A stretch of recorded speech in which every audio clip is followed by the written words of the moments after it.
Hello friends, welcome back to our channel Avika wines. దోస్తులు ఎవరైతే మన ఛానల్ ని ఫస్ట్ టైం చూస్తున్నారో ఫస్ట్ అయితే మన ఛానల్ ని తప్పకుండా సబ్స్క్రైబ్ చేసుకోండి ఫ్రెండ్స్. అలాగే పక్కనున్న గంట సింబల్ అయితే నొక్కండి. అలా చేస్తేనే మేము పెట్టే ప్రతి వీడియో మీకు నోటిఫికేషన్ గా వస్తుంది. మన వీడియోస్ కనుక మీకు నచ్చినట్టయితే ఖచ్చితంగా లైక్ చేయండి, షేర్ చేయండి. అలాగే మన వీడియోస్ ఎలా ఉన్నాయో కింద కామెంట్ లో ఖచ్చితంగా తెలియజేయండి. మన వీడియోస్ కి హైప్స్ ఇవ్వండి దోస్తులు. మరి దోస్తులు, పల్లె అమాయకత్వం పట్నంలో కోల్పోయిన ఆమె కథ పార్ట్ 57 ని మేము ముందుకు తీసుకొచ్చేసాము. మరి ఇంకెందుకు ఆలస్యం, లేట్ చేయకుండా వీడియోలోకి వెళ్ళిపోదాం. హాయ్ శృతి. అబ్బా, నువ్వు లేకపోతే ఎంత బోర్ గా ఉండే. 2 రోజులంటే 2 రోజులు కూడా ఎంత బోర్ ఫీలింగ్ వచ్చిందో. నాకు అసలు ఇక్కడికి రావాలనే లేదు మమ్మీ. ఎందుకే, కారుణ్య లేదనా? నేను కూడా అవసరం లేదు కదా నీకు? నీకేం తెలుసు మమ్మీ, చిన్నప్పటి నుంచి కారుణ్య నేను ఎంత క్లోజో. మరి వాళ్ళు వెళ్తున్నప్పుడు నువ్వు కూడా వాళ్ళతో వెళ్ళి ఒకసారి మాట్లాడి రావచ్చు కదనే. ఎందుకు వెళ్ళనన్నా? నీకు తెలీదు మమ్మీ, మా ఇంట్లో పరిస్థితి ఎలా ఉంటుందో. నువ్వంటే ఏది చెప్తే అది వింటుంది మీ మమ్మీ. నాది అలా కాదు. ఇప్పుడు పెళ్లి అంటే పెళ్లి చేసుకునేదాకా చంపేస్తారు నన్ను. అయినా ఇప్పుడే పెళ్లి అంటే నువ్వు నాకన్నా 4-5 ఏళ్ళు చిన్న. నాకే ఇంకా పెళ్లి కాలేదు. అసలు నేను ఇంకా చిన్నపిల్లనని ఫీల్ అవుతుంటాను. నువ్వు ఇప్పుడే పెళ్లి చేసుకోవడం ఏంటి? అదే కదా మమ్మీ, నీకు చెప్పాను కదా, మా బాబాయ్ ఎంత వేస్ట్ గాడో. వాడే తెస్తున్నాడట సంబంధం. అవునా? మరి ఆ సంబంధం చేసుకోవడం నయంగానే. నాకు అదే భయంగా ఉంది, కానీ మా వాళ్ళు ఏం చేస్తారో తెలియదు. ఆంటీకి చెప్పకపోయినవే? ఆంటీకి చెప్పిన మమ్మీ, నేను చూసుకుంటా అంటది ఆంటీ. కానీ చూసినావు కదా ఇప్పుడు కారుణ్య విషయంలో ఏం చేసింది. అది ఎగ్జామ్స్ రాసిందో రాయలేదో కూడా తెలియదు. కారుణ్య రాసింది కదా ఎగ్జామ్స్. రాసిందా? నీకైతే తెలుసు? ఎట్లా తెలిసింది? నేను చూసినా కూడా దాన్ని ఎగ్జామ్ సెంటర్ కి పోయేటప్పుడు. మా ఫ్రెండ్స్ కూడా చెప్పిండ్రు. మీ ఫ్రెండ్స్ కి ఎట్లా తెలుసు అది? ఎట్లా అంటే మా ఫ్రెండ్స్ చెల్లెళ్ళు ఉన్నారే, ఇంటర్మీడియట్ ఎగ్జామ్ రాసేవాళ్ళు. వాళ్ళని డ్రాప్ చేయడానికి మేము రోజు వెళ్తాం. నేను చాలా సార్లు చూసాను కారుణ్యని. అంటే ఎగ్జామ్స్ రాసింది అన్నట్టు. మరి ఇక్కడికి ఎందుకు రాలేదు? ఏమో మరి, నాకదే అర్థం కావట్లేదు. హాస్టల్ ఇక్కడే కంటిన్యూ చేయొచ్చు కదా. ఎవరైనా బంధువుల ఇంట్లో నుంచి రాసిందా ఏంటి? లేకపోతే వేరే హాస్టల్ గానీ రెంట్ తీసుకుందా? వాళ్ళకంత స్తోమత లేదు మమ్మీ. వాళ్ళు చాలా పూర్ అయ్యారు ఇప్పుడు. వేరే హాస్టల్ తీసుకునేంత లేదు. మరి ఎవరైనా బంధువులు ఉంచుకున్నారేమో. దీనికి అలా బంధువుల ఇంట్లో కూడా ఉండడం ఇష్టం లేదు. ఎందుకంటే వాళ్ళు ఒకటి పెట్టి 100 తిడతారు. ఇదైతే సామాన్యంగా ఉండదు. మరి ఏం చేసిందంటావు? నాకేం తెలుసు మీ ఫ్రెండ్ గురించి. నాకు దాంతో మాట్లాడాలని మస్తు అనిపిస్తుంది, కానీ ఏం చేస్తా. దానికి తెలుసు కదా నీ దగ్గర ఫోన్ ఉంటుందని. మరి ఒక్కసారి ఫోన్ చేసి నాతో మాట్లాడొచ్చు కదా. నేనే మాట్లాడన్నా? వాళ్ళ నాన్న చనిపోయిన బాధ లాగుంటే నువ్వేందే ఫోన్ అదే చేయొచ్చు కదా అంటావు. ఏమో మిమ్మీ, నా బతుకు బస్ స్టాండ్ అయితట్టున్నది. నా డాక్టర్ కళ ఏడిపోతుందో. ఇప్పుడైతే బాగా చదువుకో.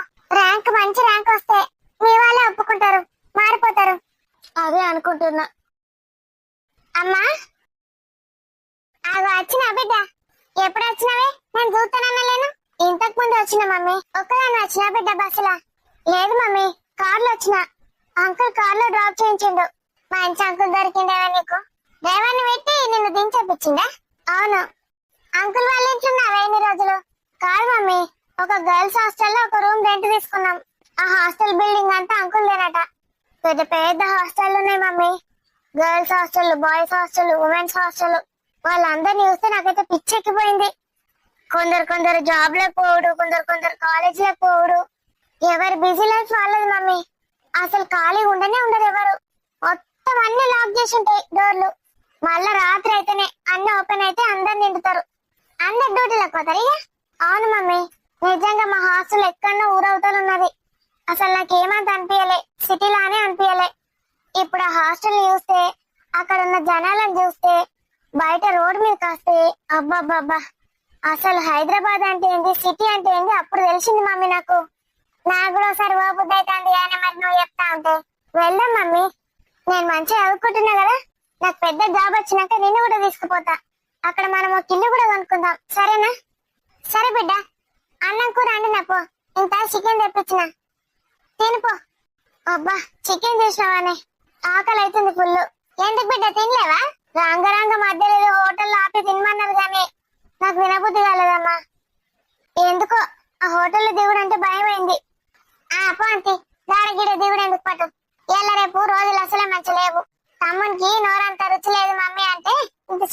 ఖర్చు చేసిన తినిపో. అమ్మా ఏంటిదే, అంకుల్ ఇచ్చిన 5 లక్షలు ఉన్నాయి కానీ అవి మనం ఫిక్స్డ్ చేసుకుందామా? కూడా అవును మమ్మీ, ఫిక్స్డ్ చేసుకుంటే లేకపోతే పోస్ట్ ఆఫీస్ లో మనం జమ చేసుకున్నాం అనుకో, మనకు నెల నెల కొన్ని డబ్బులు వస్తాయి. ఒక 2-3 వేలు అట్లా వస్తాయి. తిరిగి ఇస్తారా? అవును, ఫ్రీగానే వచ్చినట్టుగా. అవసరం ఉన్నప్పుడు మనం ఎమర్జెన్సీలో డబ్బులు తీసుకోవచ్చు. ఇట్లా బయట ఉంటే ఖర్చు అయిపోతాయి కదా మమ్మీ, అట్లా పెట్టుకుంటే బెటర్ అన్నట్టు. మరి 2 లక్షలకి ఎన్నట్టే పైసలు? విత్ పైసలా? అవును, 2 లక్షలకి ఎక్కువ రావు. 5 లక్షలకు 3,000 దాకా వస్తుంది. నాకు మా పక్క రూమ్ లో ఒక జాబ్ చేసే ఆంటీ ఉంటది. ఆంటీ చెప్పింది. ఓ పుల్లా, నువ్వు అన్ని చెప్పినవేందే నేను పైసలు ఇచ్చిందని? అవేం చెప్పలే మమ్మీ, నువ్వు టెన్షన్ పడకు. మా నాన్న చచ్చిపోయిండు, మా దగ్గర పైసలు ఉండే వాటిని ఏం చేస్తులని అన్న అట్టిగా. గట్ల చెప్పు బిడ్డో గాని, అబ్బో మనకున్నాయని చెప్పకోలకు. సరే అమ్మా చెప్పనులే. ఆ డబ్బులు ఒకసారి లెక్క పెట్టి బ్యాంక్ లో వేద్దాం. 2 లక్షలకి ఇక్కడ రావంటే కానీ. 2 లక్షలు ఏందమ్మా, 5 లక్షలు ఇచ్చినా కదా. 5 లక్షలు ఇస్తే ఉంటాయి బిడ్డ, అయిపోయినాయి ఎప్పుడో. ఏందమ్మా, వారం రోజులలో 5 లక్షలు ఖర్చు చేసినావా? మరి వెళ్ళొద్దా బిడ్డ? తిండికి దానికి దీనికి దానికి ముందే 1,00,000 రూపాయలు ఇచ్చినా కదమ్మా నేను. ఎన్నిటికి కట్టిన బిడ్డ? మస్తు వాటికి కట్టదా నేను. అంకుల్ వచ్చినప్పుడు 20,000 మిగిలిన. ఓగా పుసుక్కని అయిపోయినాయి అదే రోజు. ఏంది మమ్మీ గింత ఘోరంగా ఖర్చు చేస్తున్నావు? అసలు మన గింత ఖర్చు ఎందుకు అవుతుంది?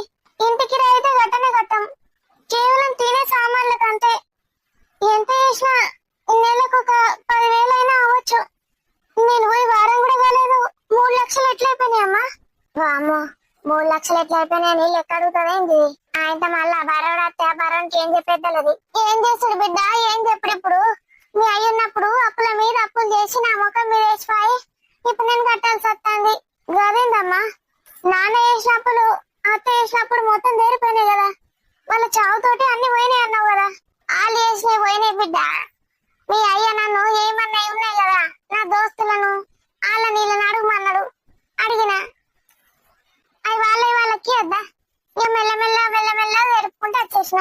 ఏం చేయమంటావు చెప్పు? మీ అత్తది ఒకటి నెక్లెస్ ఉండే బిడ్డ, నీకు పెండికి పెడతా అంటుండే చూడు, ఓకే గుర్తున్నదా? అవునమ్మా గుర్తుంది. ఆ నెక్లెస్ అమ్మిన మీ అయ్యున్నప్పుడు అమ్మిన పైసలు అన్ని మీ అయ్య బతుకే పెట్టిన. ఎందుకమ్మా అట్లా అంటావు? అవును బిడ్డ, అవి అమ్మినప్పటి నుంచి మీ అయ్యకి ఏదో ఒక రోగం ఆ రోగాలకే పెట్టడైంది చూసినావా? మరి నీకు ఎందుకమ్మా ఆ అత్త నెక్లెస్ ఎందుకు అమ్మేసినావు చెప్పు?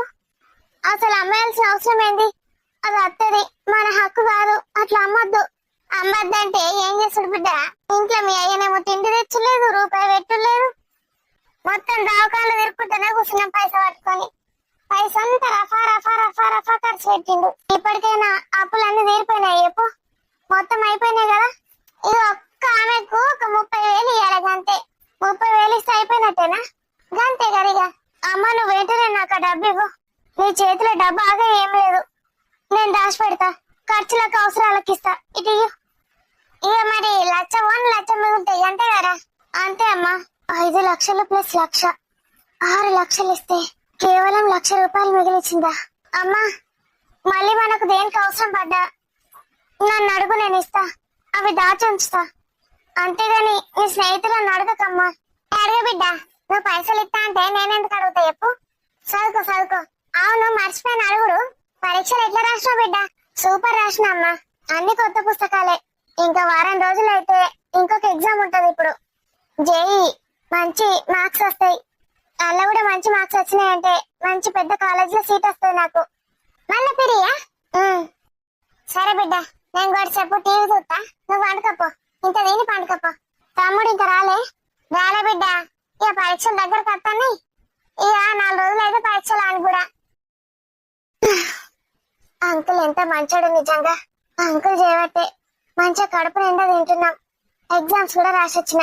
తమ్ముడు కూడా సంతోషంగా ఎగ్జామ్స్ రాసేస్తాడు. అంకుల్ మళ్ళా 5 లక్షలు ఇచ్చి నన్ను పంపించిండు.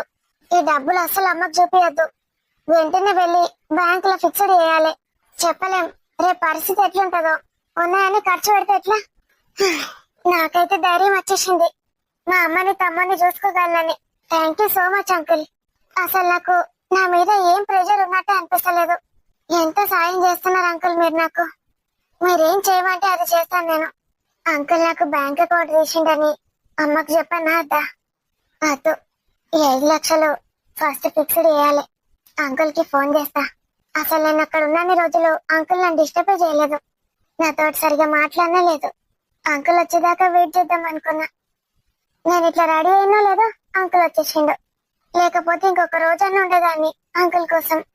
ఏంది మెసేజ్? అకౌంట్ లా 10 లక్షలు క్రెడిట్ అయినాయా? ఏంది, నా అకౌంట్ లో 10 లక్షలు క్రెడిట్ చేసిండు అంకుల్? ఇన్ని డబ్బులు ఎందుకు ఇస్తున్నాడు అంకుల్ అసలు? 1,00,000, 5 లక్షలు, ఇప్పుడు 5 లక్షలు, మళ్ళీ ఇందులో 10 లక్షలు, మొత్తం 21 లక్షలు. 21 లక్షలు అంటే చిన్న డబ్బా. నాన్న ఉన్నప్పుడు అసలు అంకుల్ చూస్తే ఎంత బాగుండో. అత్త ఉన్నప్పుడు కూడా అంకుల్ మొత్తం సాయం చేసేవాడు. నాన్నకి పెద్ద హాస్పిటల్లో ఆపరేషన్ చేయించేదాన్ని. అమ్మ ఊక అంటది కదా, వాళ్ళిద్దరు పోతే దరిద్రం పోయిందని. నిజంగా దరిద్రం పోయిందన్నట్ట. అందుకే ఇట్లా కనక వర్షం కురుస్తుందా? ఒకసారి అడుగుతా అంకుల్ని. అంకులే పంపించిందా? అంకుల్ కాక ఇంకెవరు పంపిస్తాడులే. హలో. హాయ్ బేటా. హాయ్ బేటా, అన్నం తిన్నావా? తిన్నాను అంకుల్, మీరు తిన్నారా? తిన్నాను బేటా ఇప్పుడే. ఏమంటుందమ్మా? అమ్మ చాలా హ్యాపీగా ఉంది అంకుల్. అంకుల్ అది ఒక విషయం అడగడానికి కాల్ చేశాను. ఏంటి తల్లి? నా అకౌంట్ లో 10 లక్షలు. నేనే వేయించాను. ఉండని తల్లి, ఖర్చులకు పనికొస్తాయి. ఎందుకు అంకుల్? వచ్చేటప్పుడు 5 లక్షలు ఇచ్చారు కదా, మళ్ళీ 10 లక్షలు ఎందుకు? ఇప్పుడు నేను ఇచ్చిన డబ్బులు అవి మీ ఇంట్లో ఖర్చులకి. నేను నీకు అకౌంట్ లోకి పంపించినవి నీ ఖర్చులకు మాత్రమే. నాకు నచ్చినప్పుడు నీకు పంపిస్తాను. అవి కేవలం నువ్వు ఖర్చు పెట్టుకోవడానికి మాత్రమే, ఎవరికి పెట్టడానికి కాదు. అంకుల్, ఏంటి తల్లి? అసలు మీరు నాకు ఇంత సాయం ఎందుకు చేస్తున్నారు తెలుసుకోవచ్చా? నేను చేసేది సాయం మాత్రమే, ఇంకేదో కాదు. నాకు నీలాంటి చదువుకునే అమ్మాయిలంటే చాలా ఇష్టం. నువ్వు ఎంతైనా చదువుకో, ఏమైనా చేసుకో, నీకెప్పటికీ జీవితాంతం సాయం చేస్తాను. ఒకవేళ నేను చదువుకోకపోయింటే, నాకు చదువు అంటే ఇష్టం లేకపోయింటే? నీ ఇష్టం అని చెప్పాను కదా. నువ్వు చదవకు, నీకు నేను జీవితాంతం ఇలా సాయం చేస్తూనే ఉంటాను. అదే ఎందుకు తెలుసుకోవచ్చా అంకుల్? ఎందుకో తర్వాత చెప్తాను. ఇప్పుడు చెప్తే నీకు అర్థం కాదేమో. నేను చూస్తే నాకు చాలా కావాల్సిన అమ్మాయి గుర్తొస్తుంది. అంటే? నీకు అర్థం కాదని చెప్పాను కదా బిడ్డ. నువ్వు ఇవన్నీ ఆలోచించకు, ఎంజాయ్ చేయి లైఫ్ ని. ఎగ్జామ్స్ రాసి రాసి బాగా అలసిపోయావు. ఓ 2 రోజులు రెస్ట్ తీసుకో. ఇప్పుడే చదువు ప్రారంభించకు. చదువు ఉద్యోగాలు అంటూ భయపడకు. మీరు నా గురించి ఎంతగా ఆలోచిస్తున్నారు అంకుల్. నేను ఇంత ప్రేమని ఎప్పుడు పొందలేదు, ఎవరి దగ్గర నుంచి పొందలేదు. అందరూ నన్ను మానసికంగా వేధించే వాళ్ళే. నేనేమనుకుంటానో, ఏం ఆలోచిస్తున్నానో కూడా చూడకుండా నన్ను ఎంతో మంది ఎన్నో అన్నారు, ఎన్నో చెప్పారు. మీతో మాట్లాడితే మాత్రం నాకు అస్సలు ఏ బాధ తెలియట్లేదు. ముఖ్యంగా మానసిక ప్రశాంతత లభించింది. ఎంత ఉల్లాసంగా ఉన్నానో తెలుసా అంకుల్? నేను ఎప్పుడు ఇలా లేను. ఎప్పుడు ఏదో ఒకటి నన్ను పట్టి లాగేసేది వెనక్కి. ఇప్పుడు నేను గాల్లోనే తేలుతున్నాను, కేవలం మీ వల్లే. ఈ సంతోషం ఎన్ని రోజులు ఉంటుందో నాకు తెలియదు, ఎప్పుడు అంతమవుతుందో నాకు తెలియదు. కానీ ఎప్పుడైతే నేను చాలా అంటే చాలా సంతోషంగా ఉన్నాను అంకుల్, మాటల్లో చెప్పలేకపోతున్నాను. చూడు తల్లి, ఇప్పటికీ కాదు ఎప్పటికైనా జీవితాంతం సంతోషంగా ఉంటావు. నీకు నేను హామీ ఇస్తున్నాను. చెప్పండి అంకుల్, మీరేం చెప్తే అది చేస్తాను. మీరేం చేయమంటే అది చేస్తాను. మీరు చెప్పింది వింటాను. నాకున్నది ఒకటి తల్లి. నువ్వు చదువని కాలేజీలని బయటికెళ్ళి ప్రేమ గీమ అని వేరే వాళ్ళ మాయలో వలలో పడొద్దు. నువ్వు ప్రేమ గీమ అని ఎవరి వెంట పడొద్దు. సరే అంకుల్, నేను ఏ అబ్బాయిని కూడా అలాంటి దృష్టితో చూడను. మీరు పెద్దవారు, ఏం చెప్పినా నా మంచికి చెప్తారు. కానీ నాకు మిమ్మల్ని వదిలి ఇక్కడికి రావాలంటే చాలా బాధేసింది అంకుల్. మీతో ఒక్క రోజైనా ఉండాల్సింది. ఎందుకో నా మనసుకి దగ్గరగా అయిపోయారు మీరు. రేపు నీకు ఒక సర్ప్రైజ్ తల్లి. సర్ప్రైజా? ఇంకా ఎన్ని సర్ప్రైజ్లు ఇస్తారు అంకుల్? నేను తట్టుకోలేకపోతున్నాను. చూస్తావుగా రేపు ఏం సర్ప్రైజో. ఓకే బేటా, నాకు కొన్ని మీటింగ్స్ ఉన్నాయి. బాయ్. బాయ్ అంకుల్, డిస్టర్బ్ చేశానా? లేదురా, నువ్వు ఎప్పుడు ఫోన్ చేసినా నేను లిఫ్ట్ చేస్తాను. నువ్వు ఫోన్ చేయకపోతేనే నేను ఫీల్ అవుతాను. Bye dear. మళ్ళీ రాత్రికి ఫోన్ చేస్తాను. ఉమ్, అంకుల్ అసలు ఏం మాట్లాడుతున్నారో ఏం అర్థం కాదు నాకు. అప్పుడే చదువుకోమంటారు, చదువు కోసం ఎంతైనా సాయం చేస్తానంటారు. అప్పుడే చదువు ఎందుకు, అలసిపోతామంటారు. బహుశా కాలేజ్కి వెళ్ళి ఎవరైనా అబ్బాయిల వెంట పడతాననేమో. అంకుల్ కి ప్రేమించడం ఇలాంటివి నచ్చవేమో. దానికోసం చదువునే వద్దంటున్నారు. హ్మ్. జీవితాంతం సాయం చేస్తూనే ఉంటాడంట. అంకుల్ని నమ్మకుండా ఇలా ఉండను. అసలు సందేహమే లేకుండా అంకుల్ని నమ్మొచ్చు. చూసి చూడగానే రోడ్డు మీద 1,00,000 రూపాయలు ఇచ్చాడు. నేనెవరో కూడా తెలియక ముందు. మరెందుకు నమ్మొద్దు నేను? అంకుల్ నన్ను ఎంత ప్రేమగా కౌగిలించుకుంటారు. అంకుల్ కౌగిలించుకున్నప్పుడల్లా నాకెంతో భరోసాగా అనిపిస్తుంది. అలాగే ఉండిపోవాలనిపిస్తుంది. అసలు ఇలా ఎవరు లేరు. ఎవరిని చూసినా భయమే. ఎవరు ఎక్కడ ఎలాంటి ఒత్తిడి చేస్తారోనని. వీళ్ళ డోర్ తీసిందేంది? వచ్చిందా ఏంది? అమ్మో, వీళ్ళకి కనిపించకుండా త్వరగా వెళ్ళిపోవాలి. కారు, ఎక్కడికి వెళ్ళావు కారు? నీకోసమే బయటికి వెళ్ళాను. కారు, నిన్నే. ఏంటి కారు ఇలా చేస్తుంది? ఇక్కడ ఎవరు లేరు కదా. భయపడుతోందా? ఎవరైనా ఉంటే కదా భయపడాలి. వాళ్ళమ్మ నాతో మాట్లాడొద్దని చెప్పిందా ఏంటి? రేయ్, ఏం చేస్తున్నావురా? ఎక్కడికి వెళ్ళావు? కారు కోసం బయటికి వెళ్ళానురా. కనిపించలేదా? ఇప్పుడే బయట నుంచి లోపలికి వెళ్ళింది. మరేమైంది? చూడలేదా నేను? చూసిందిరా. మాట్లాడిస్తే మాట్లాడకుండా వెళ్ళిపోయింది. బాధలో ఉంది కదరా. బాధలో ఉన్నప్పుడు మాట్లాడడానికి రాలేదనా? ఎందుకు ఇలా చేస్తుందిరా? నేను అడుగుతానుండు. రా, వెళ్దాం. అవసరమారా లోపలికి వెళ్ళడం? వాళ్ళ అమ్మ ఏమంటుందో తెలియదు. నేను వెళ్ళొస్తానుండు. నేను ఇక్కడ కూర్చుంటానురా. నువ్వు మాట్లాడితే నేను తీసుకోనరా. సరే. రాత్రి ఎప్పుడవుతుందో. అంకుల్ కి ఎప్పుడు కాల్ చేస్తాను. బిజీగా ఉన్నారంట. లేకపోతే ఇంకాసేపు మాట్లాడేవారేమో. అంకుల్ వాయిస్ కూడా ఎంత ప్రేమగా ఉంది ఫోన్ లో. హాయ్ కారుణ్య. హాయ్. కూర్చోమని కూడా అడగవా? ఎందుకు? ఇక్కడ కూర్చోవడం దేనికి? సరే, నిల్చుంటానులే. ఎగ్జామ్స్ రాసావా? రాశాను. అన్ని రాశాను. ఎక్కడున్నావు అసలు? హాస్టల్ కూడా రాలేదు. శృతి నీకోసం ఎంత వెయిట్ చేసిందో తెలుసా? నిన్ను అడగమంది. థ్యాంక్స్ చెప్పు. తను కూడా వద్దాం అనుకుంది. కానీ ఇక్కడ వాళ్ళ అమ్మ వాళ్ళు పెళ్లి సంబంధాలు చూస్తున్నారట. వస్తే నీ ట్రైనివరని రాలేదు. అయితే నన్నేం చేయమంటావు? ఎందుకు ఇలా మాట్లాడుతున్నావు కారు? మీ మమ్మీ మాట్లాడొద్దందా మాతో? నీకెందుకు? నీ లిమిట్స్ లో నువ్వు ఉండు. కారుణ్య, నువ్వు నాకు చాలా మంచి ఫ్రెండ్వి. నువ్వు ఏదో ఇలా మాట్లాడుతున్నావంటే దానికి ఖచ్చితంగా ఏదో బలమైన కారణమే ఉండాలి. ఎందుకంటే నాకు తెలుసు నీ క్యారెక్టర్ ఎలాంటిదో. నేనేం నిన్ను తప్పుగా అనుకోను. నువ్వు నా గురించి ఏమన్నా అనుకో, నాకు అనవసరం. పని అయిపోతే వెళ్ళు. అమ్మ వస్తే తిడుతుంది. నాకు అర్థమైంది. మీ మమ్మీ మాతో మాట్లాడొద్దంది, అంతే కదా? మా మమ్మీ డాడీని ఇష్టం వచ్చినట్టు తిట్టారంట కదా, నువ్వు మీ మమ్మీ. వాళ్ళు చేసిన దానికి రియాక్ట్ అయ్యామంతే. తిట్టామని నువ్వు అనుకుంటే నేనేం చేయాలి? సరే, కూల్. ఇప్పుడు నేను గొడవ పడడానికి రాలేదు. మీ ప్రేమ గురించి ఏమనుకుంటున్నారు? ఏం ప్రేమ? అభి నీకోసం బయట వెయిట్ చేస్తున్నాడు. ఎగ్జామ్స్ ఉన్నాయి, ఇక్కడికి రావడం వద్దని అందరూ చెప్పినా కూడా నేను అభి నేను చూడడానికి, నీతో మాట్లాడడానికి ఇక్కడికి వచ్చాము. థ్యాంక్స్. మీ ఫ్రెండ్ కూడా చెప్పు థ్యాంక్స్ అని. చెప్తే గాని ఒకసారి రా. వాడు నీతో మాట్లాడతాడట. నేను రానని చెప్పు. ఎందుకు? అది నీకు అనవసరం అని చెప్పాను. సరే, మరి వచ్చి వాడికే చెప్పు. ఎందుకు రావో ఏంటో. వాడితో ఏం మాట్లాడతావో మాట్లాడు. వాడికి ఏం సమాధానం చెప్తావో చెప్పు. పిచ్చోడు అయిపోతున్నాడు వాడు అక్కడ. ఎగ్జామ్స్ కూడా ఎట్లా రాసిండో ఏమో.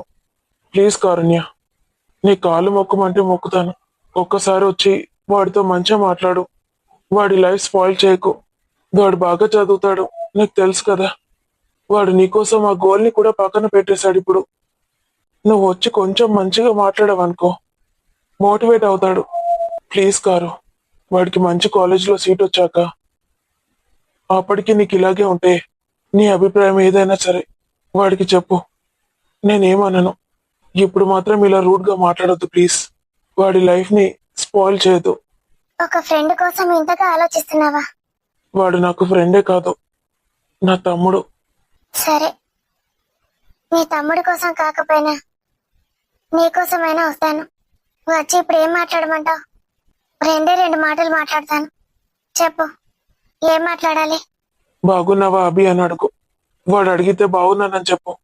వాడు ఇంకేదైనా మాట్లాడబోతే నువ్వైతే ముందు జేఈలో మంచి ర్యాంక్ తెచ్చుకో, తర్వాత మాట్లాడు అని ఒకే ఒక మాట చెప్పు చాలు.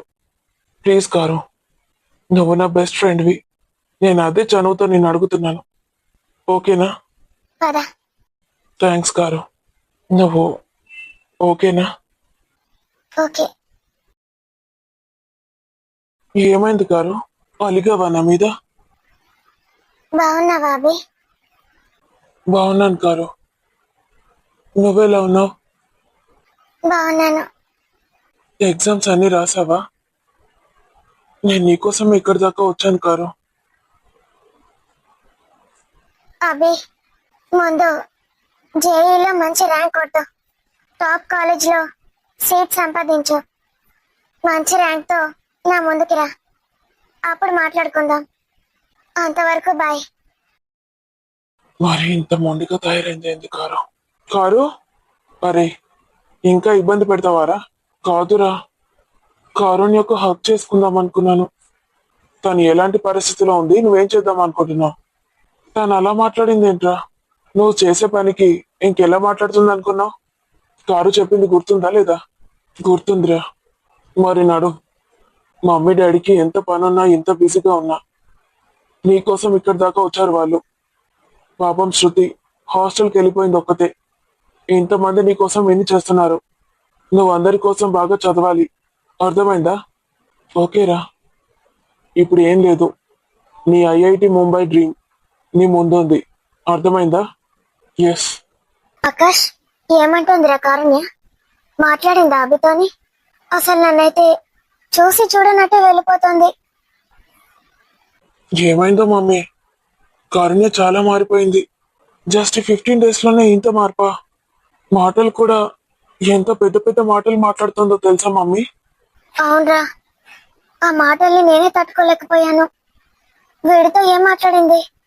మమ్మీ, కారుణ్యాన్ని బతిమలాడి వీడితో సాఫ్ట్ గా మాట్లాడేటట్టు చేశాను. ముందు జేఈలో ర్యాంక్ కొట్టు అని కొంచెం మోటివేట్ చేసేటట్టు మాట్లాడించాను. ఏమన్నాడు వీడు? చదువుకుంటానంటున్నాడు మమ్మీ, కానీ ఇంకా అసంతృప్తిగానే ఉన్నాడు. కారు ఎక్కువ మాట్లాడలేదు, కేవలం రెండు ముక్కలు మాట్లాడతానని చెప్పింది నాతో. అలాగే అన్నాను. అంటే కారు మనకి దూరం అయినట్టేనా? చూద్దాం మమ్మీ, ముందైతే ఈ నీట్ జేఈలు అయిపోని మళ్ళీ వస్తాం కదా ఇక్కడికి, అప్పుడు చూద్దాం తనలో మార్పు ఏమైనా వస్తుందేమో. మమ్మీ, మనం ఇక్కడ నుంచి రేపు ఎర్లీ మార్నింగే స్టార్ట్ అవ్వాలి. మళ్ళీ వాడు కారుని చూసాడు అనుకో, మాట్లాడడానికి ట్రై చేస్తాడు. కారు అస్సలు మాట్లాడడం లేదు. సరేరా, నాన్నకి చెప్తాను. నేను వాడి దగ్గరికి వెళ్తాను. కారుణ్య గురించి ఆలోచిస్తూ ఉంటే డిస్ట్రాక్ట్ చేస్తాను, ఓకేనా? బిడ్డ పెళ్లి దగ్గర కట్టాందిగా, తోటికోడలతోటి మాట్లాడాలి. నీకు ఫోన్ కలిపి అత్తమ్మ రమ్మని చెప్తావా? గా దొంగ ముండతోటి నేను అస్సలు మాట్లాడా.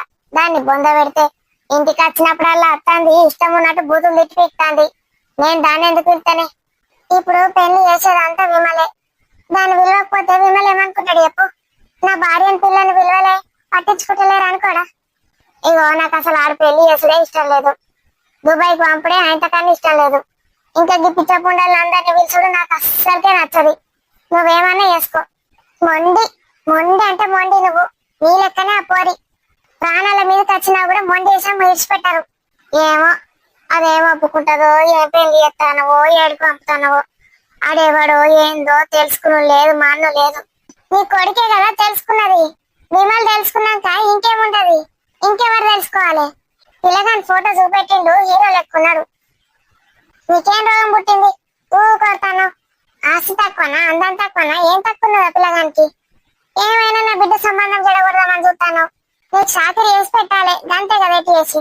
అవునే, నా కారుణ్యకు పెళ్లి చేస్తే నల్లవ్వ ఏమో, ఏం చేస్తుందో ఏమో, అలా ఏం అర్థమైతే లేదు నాకు. మొన్న దాకా ఏడ్చుకుంటా ఎక్కడోళ్ళు అక్కడ పడిపోయి ఉన్నారా? ఇప్పుడు ఏడ్చులేదు, తుడుచులేదు. ఇంత తక్కువ రోజులకే మర్చిపోయాను అయ్యను. అయ్యో మొన్న 12వ రోజు కూడా ఎంత పెద్ద చేసింది. పైసలు ఎన్ని చెప్తాను అన్నట్టు ధనిగాను. ఇక వాళ్ళు ఇల్లు పెట్టిందట పైసలు 12వ రోజు అని అంత సాయం తోటి పెట్టింది. అందరు సాయం లేకపోతే ఎన్ని పెడుతుంది కానీ ఏదో ఇంట్లో మందిని చేసుకోరాదా మరి? ఇంటి పక్క వాళ్ళను ఇంటి వెనుక వాళ్ళను వెళ్తే అయిపోయా. గంట మందిని పిలుచుడు అవసరమా? పైసలు అన్ని ఖర్చు చేసుడు. వాళ్ళు ఏమన్నా చేసుకొని మనకేంది? ఇప్పుడు పైసలు 10 మంది ఇస్తారు. వాళ్ళందరూ అనుకోరా మేము పైసలు ఇచ్చిన మమ్మల్ని విలువలే అని? గట్లా ఇక అందరిని పిలిచిండు, చేసిండు. ఇక మళ్ళా చేస్తారా పాటు? ఇక నెలకు ఇంట్లోనే చేసుకుంటారట. ఇక కారుణ్య పొల్ల కూడా ఎట్లా అవుతుంది అనుకున్నా. మంచిగానే ఉంటుంది, తింటుంది, పంటుంది. పరీక్షలు కూడా రాసి వచ్చిందట. అవునంటేనేమో శృతితోటి మాట్లాడిన ఫోన్ లో. అసలు హాస్టల్కే పోలేదట పిల్ల. మరి ఏడుండి రాసి వచ్చిందో ఏం చేసిందో. ఎవరన్నా చుట్టాలు గిట్టున్నారేమో మమ్మీ అంటుంది. ఇక నేను దాని దగ్గరకు ఏమన్నా అడిగినా అనుకో, నేను ఇన్ని రోజులు పెట్టింది పోయింది, చేసింది పోతుంది, కయ్యం పెట్టుకుంటది. ఇక నాతోటి కయ్య వస్తుంది. కొడుకు చెప్పిండా షాప్ లా సామాన్లు కూడా మస్తు కొన్నదట. ఇంతకు ముందు పైసలు ఇవ్వమంటే సతాయించుతుండే, ఇప్పుడు పైసలు ఇచ్చిపోతుందట. నాకు తెలిసి ఏమన్నా డౌట్ వస్తుందంటే పిల్ల ఇళ్ళనన్నా ఉద్యోగాల్లో ఏరింది కావచ్చే. సిటీలల్లో పార్ట్ టైం జాబులు అవి ఉంటాయట. ఇక చేసుకునే నయం. పిల్ల హుషారే ఉండి ఇంగ్లీష్ అది ఇది మంచిగా మాట్లాడుతుంది. ఇక్కడ హైదరాబాద్ లో మస్తు ఉద్యోగాలు ఉంటాయి. ఎలా ఏరిందో ఏమో, నాకు తెలిసి గదే. అందుకే పైసలకు వెనకాడతలేదు. చేసుకుంది ఇటు చదువుకుంటా, సాయంత్రం పూట ఎంత ఉద్యోగం చేసుకుంటది. ఈడుండి బీడీలు బట్టలు కుడితే ఏమవుతుంది? పాపం పిల్ల నన్ను మొన్నటిదాకా నేర్పి అంటే అన్నది. వాళ్ళు బతుకుతాంట పట్టు బతుకని. హలో హలో, మంచిగా ఉన్నవానే చెల్లె? మంచిది. ఏంటిది చెప్పు. అయ్యో చెల్లె గట్లెందుకు మాట్లాడతావే? నేనేమో గింత మంచిగా మాట్లాడబడితే. అవసరానికి కుక్క కాళ్ళు కూడా పట్టుకుంటావు నువ్వేంది? నువ్వు కుక్కవా వెదొంగముండా? చెల్లె గట్లంటవేందే? ఎంతైనా ఎంత తిట్టినా ఎంత కొట్లాడుకున్నా అక్క చెల్లెళ్ళం కూడా ఉండాలి కానీ. ఏం అక్క చెల్లెళ్ళం? నువ్వేమన్నా నా తల్లి కడుపులో పుట్టినావా? ఏవతివో. అయ్యో గట్ల అనకురా. ఏందో చెప్పు. ఎందుకు వేసినావు రాత్రిపూట? పెండి చేస్తానట కదా పిల్లకు. కట్నం బానే పోతానవా? ఏ పాటి కట్నం? ఇక ఇంకా అవన్నీ ఏం తెలియదురా. పెళ్ళనైతే అనుకున్నాం. కట్నం గిట్నం ఎంత అడుగుతారో ఏం చేసాడో అర్థమైతలేదు. బానే జమ చేసినావు కదా, ఇచ్చుకో. ఇంకేంది? నువ్వు గట్ట మాట్లాడకే చెల్లె. ఇక పెళ్లి చూపులు చూడడానికి వస్తారు, చేస్తారు. నువ్వు కూడా ఇక్కడ ఉంటే కొంచెం అందరం కలిసి చూడొచ్చు. వీళ్ళకు ఇంత బలగా ఉన్నదనుకుంటారు. ఎవరు లేకపోతే వీళ్ళకి ఎవరు లేరు అనుకోరా. ఇప్పుడు గుర్తుకొచ్చిందా నేను నీకు? ఇంటికి రమ్మని ఇంత ఛాయ నీళ్ళు కూడా పోయలేవు నాకు ఇంతవరకు. ఎన్నడన్నా నా పిల్లల్ని పిలుచుకున్నావా? భోజనం పెట్టినావా నా పిల్లలకు? నా మొగుడు మీకు ఎంత సాయం చేసిండు? ఒక్కనాడా నాకు గుర్తురాలే. మరి తండ్రి లేడు, పిల్లలకు దుబాయ్ లెక్కన ఉన్నాడు. పిల్లల్ని పిలిచి ఇంత ఓటి వేసిద్దాం, ఇంత మాట్లాడదాం, సెలవులు వచ్చినాయి. ఒక్కనాడన్న సెలవులకు పిల్లల్ని రమ్మన్నావా? ఉన్నదా అది మొద్దుది? ఎవలే అత్తమ్ముండా. ఎందుకే గట్లా అంటావు? వట్టి మాటలు వారేసుకుంటావు. దాని బొంద దొంగముండా. పందికి పంది తింటది, పంటది పంది అన్నట్టు. దానికి పోరగాళ్ళ మీద కొట్టుకోదు, కొడుకు మీద కూడా కొట్టుకోదు. ఎన్నడన్నా మా పోరగాళ్ళను పిలిచిందా? నాయనమ్మ అనుకుంటా అత్తరాళ్ళు. మనవానికి మనవరానికి ఏమన్నా వేసిందా? దొంగముండా నీకేమన్నది అంటానా? సరే తీయే, ఇప్పుడు పాత అన్ని ఎందుకు? నేను అన్ని ఇడిచిపెట్టి మనస్ఫూర్తిగా వెళ్తానని. రేపు నీ బిడ్డకు నీ కొడుకు పెళ్లి చేయంగా నేను అవసరం లేదా చెప్పు? సరే, నీతోటి మంచిగా మాట్లాడతా. ఆ దొంగ ముండతోటి అయితే మాట్లాడే చెప్తానా. ఆ ముండి ఇన్నే ఉంటదట్నా? ఇక మనవరాలు పెళ్లికి ఉండదానే? ఏం పెడతాందట దొంగ బొడ్డి? ఏమో ఇక ఏం పెడతాదో. నీ బిడ్డకి ఏం పెడతా అంత డబ్బులు పెట్టాలి నా బిడ్డకి చెప్తానా. సరే వచ్చినాక అడిగి అవుతాయి. వచ్చినాక కొట్లాడి ఏమన్నా తీసుకో, నేనేమన్నా. నువ్వైతే రా. మంచిది. మంచిగా ఉన్నాడా బావా? మంచిగా ఉన్నాడే. పొలం మంచిగా ఉన్నదా మరి? ఆనే ఉన్నాయట కదా హాస్టల్లో చేసుకోనంటుందట. నీకు ఎట్లన్నా వేసి ఒప్పియాలి. నువ్వైతే ఇప్పుడు అలాగేం ఏం చెప్పకు, చేసుకొని అంటుందని. నీకు నేను పెళ్లి సంబంధాలు చెడగొట్టడానికి లెక్కగా వాడుతున్నా కదా. ఇక మళ్ళా అట్లా అనుకోకే, వస్తా అన్నావు మళ్ళా మాట్లాడొచ్చు. ఇక వచ్చినాక మాట్లాడుకుందాం, కొట్లాడలద్దు. ఇక్కడికి వచ్చినాక కూడా కొట్లాడితే పని మనసులో పట్టది. మంచిగా ఉందాం. మంచిది. దొంగ ముండకు ఫోన్ చెయ్యకే అన్న, చేతివి చూసినావు అలాంటి నన్ను ఎట్లా పెడుతోందో. ఫోన్ అత్తమ్మా, ఇక నేను ఏదైనా అవసరానికి చేసిన వచ్చినాక కూడా ఏమనకు, నీ కాలు మొక్కుతా. అది ఏమన్నా పట్టించుకున్నట్టే ఉండు. ఈయనకు నువ్వు దాన్ని నోట్లమ్మా నువ్వని అది గంతగానం తీరుతా ఉన్నా. ఈ విమల ముండ కొడుకు ఏమన్నా అంటాడా? మా అమ్మని తిట్టకని అంటాడా? దాన్ని ఎగేసుకొస్తాడు, రెచ్చగొడతాడు దాన్ని. వీడు అది ఇద్దరు చిన్నోళ్ళు కాదు, నాటకాలు ఆడి మునుగుతాడు. నాకు మొదటి నుంచే తెలుసు కానీ ఏం చేసినా ఏం చూసినా నా రమేష్ గారే చూస్తాడు. అనుకున్నంత ప్రేమ గుణం వాళ్ళకుండది. తర్వాత గుణం నా మనవరాలకి వచ్చింది, శృతికి. ఆ పొల్ల గట్లే ప్రాణాలు ఇడుచుకుంటది. Hello uncle. హాయ్ బేబీ, తిన్నావా? తిన్నాను అంకుల్, మీరు? నేను ఇంకా తినలేదు బేబీ. మీ వాయిస్ ఎందుకలా చేంజ్ అయింది? చేంజ్ అయిందారా? కొంచెం డ్రింక్ చేస్తున్నాను రా. డ్రింక్ చేస్తున్నారా? అంటే ఆల్కహాలా? అవునరా. ఎందుకు అంకుల్? అది హెల్త్ కి మంచిది కాదు కదా. నా బాధలు ఎవరితో చెప్పుకోనరా. అప్పుడప్పుడు బాధ అనిపించినప్పుడు అలా తాగుతాను. నాతో చెప్పుకోవచ్చు కదా అంకుల్, మీకు ఏదైనా బాధ ఉంటే. చెప్పుకుంటానురా. నువ్వు మొత్తం అంకుల్ తప్ప నాకు ఇంకెవరూ లేరు అనుకున్నప్పుడు నా బాధలన్నీ నీతో చెప్పుకుంటాను. నేను ఇప్పటికీ అలాగే అనుకుంటున్నాను కదా అంకుల్. మీరు నాతో చెప్పాలనుకోవట్లేదు కదా. అసలు నువ్వంటే నాకు ఎంత ఇష్టమో తెలుసా కారు? నువ్వంటే నాకు చాలా చాలా ఇష్టం. తెలుస్తుంది అంకుల్, మీరు నా మీద చూపించే ప్రేమతోనే నేనంటే మీకు ఎంత ఇష్టమో తెలుస్తుంది. మరి ఇంకేంటి? ఎందుకు నా మీద నీకు అనుమానం? ఎందుకు ఇష్టమో చెప్తానన్నారు, త్వరలో చెప్తానంటారు, అసలే చెప్పరు. చెప్పమంటావా? చెప్పండి అంకుల్.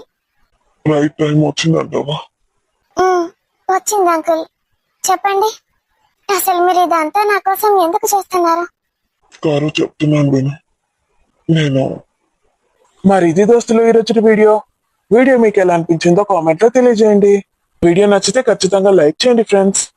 చూసారు కదా దోస్తులు, కారుణ్య ఎంతగా మారిపోయిందో. అతడు ఎలా ట్రాప్ చేస్తున్నాడు కారుణ్యని. డబ్బు ఎంత పనైనా చేస్తుంది. మరి కారుణ్యకి అతను ఏం చెప్పబోతున్నాడో? మోసం చేయడానికి చూస్తున్నాడా లేదా ఇంకేమైనా?